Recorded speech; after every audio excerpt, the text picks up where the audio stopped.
Assalamualaikum warahmatullahi wabarakatuh. Bagaimana kabar kalian guys? Semoga selalu dalam lindungan Allah Subhanahu wa taala dan dimurahkan rezekinya. Amin.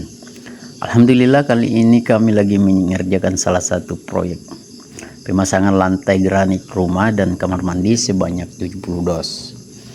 Untuk pertama-tama kita melakukan penyikuan terlebih dahulu agar lurus maksimal ya guys ya. Dan sebelum pemberian campuran semen, sebaiknya dilakukan penyiraman terlebih dahulu supaya rekatan campuran dan lantai dasar merekat dengan kuat ya guys.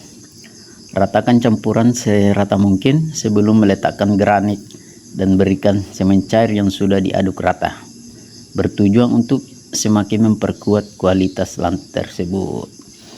Oke, terima kasih guys, sampai di sini dulu ya.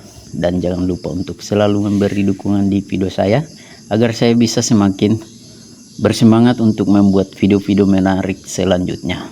Terima kasih. Assalamualaikum warahmatullahi wabarakatuh. Selamat menyimak dan selamat menyaksikan guys. Dadah.